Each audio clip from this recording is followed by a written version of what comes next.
सुख की आदत बनाओ। ध्यान रखना, धार्मिक आदमी वह नहीं है जो दूसरे के दुख में सहानुभूति बताता। धार्मिक आदमी वह जो दूसरे के सुख में सुख अनुभव करता, और जिसने दूसरे के सुख में सुख अनुभव किया उसकी सहानुभूति हीरे जैसी है, उसकी दुख में सहानुभूति अर्थ रखती है। और जिसने सुख में जलन अनुभव की उसकी सहानुभूति तो ऊपर ऊपर मलहम पट्टी है, भीतर भीतर आग है। सहानुभूति के धोखे में मत पड़ना। तुमसे लोगों ने कहा दूसरे के दुख में दुखी हो, मैं तुमसे कहता हूं दूसरे के सुख में सुखी हो।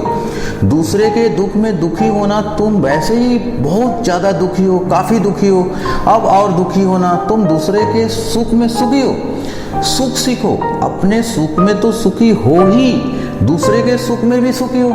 सुख की आदत बनाओ, और जैसा जैसा ये आदत घनी होगी और बड़ा सुख आएगा। कल मैं एक कहानी पढ़ रहा था, एक आदमी अपने मनोवैज्ञानिक के पास गया। वह बड़ा घबराया हुआ था, बड़ा बेचैन था, और मनोविज्ञान से पूछा क्या परेशानी है, इतने क्यों पसीने से तड़बदर हो जा रहे हो, इतने क्यों बेचैन हो, इतने क्यों हाँप रहे हो, क्या तकलीफ आ गई, शांति से बैठकर कहो। उसने कहा बहुत बुरा हुआ है, रात में सोया था, मेरे पेट पर से एक चूहा निकल गया। उस मनोवैज्ञानिक ने कहा हद हो गई, चूहे ही निकला, कोई हाथी भी नहीं निकला। उसने कहा वह मुझे भी पता है, लेकिन चूहा निकल गया, रास्ता तो बन गया, अब हाथी भी किसी दिन निकल जाएगा, रास्ता बन गया, असली तकलीफ ये है। ये कहानी मुझे जची, चूहे को भी मत निकलने देना, रास्ता तो बन गया, हाथी के आने में कितनी देर लगेगी, एक दफे पता हो गया कि यहाँ से निकल जाता। ना वो आदमी ठीक कह रहा था, उसकी घबराहट ठीक थी। सच, तुम सुख के लिए थोड़ा रास्ता तो बनाओ, पहले चूहे की तरह सही, फिर हाथी की तरह भी निकलेगा। तुम सुख का कोई अवसर मत खोजो, तुम सुख को जो भी अवसर मिल सके चूको ही मत।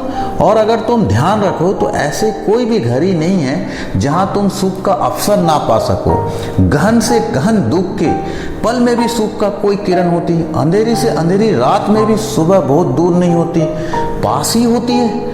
और फिर अंधेरी से अंधेरी रात में भी चमकते तारों का फैलाव होता है। थोड़ा नजर सुख को खोजने वाली चाहिए, अपने में भी सुख खोजो, दूसरे में भी सुख खोजो, ताकि सुख में तुम्हारी आदत रम जाए, ताकि सुख तुम्हारा सहज स्वभाव बन जाए, सुखों पर तुम्हारी अनायास आँख पड़ने लगी, ये तुम्हारे जैसा अभ्यास हो जाए कि इसके लिए कुछ करने की जरूरत ना हो, ये सहज होने लगे।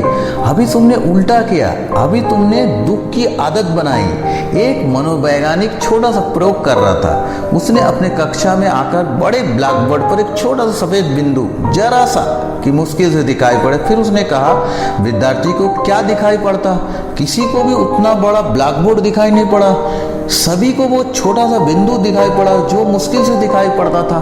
उसने कहा ये चकित करने वाली बात है, इतना बड़ा ब्लैक बोर्ड पर कोई नहीं कहता कि दिखाई पड़ रहा, सभी ये कहते हुए छोटा सा बिंदु दिखाई पड़ रहा।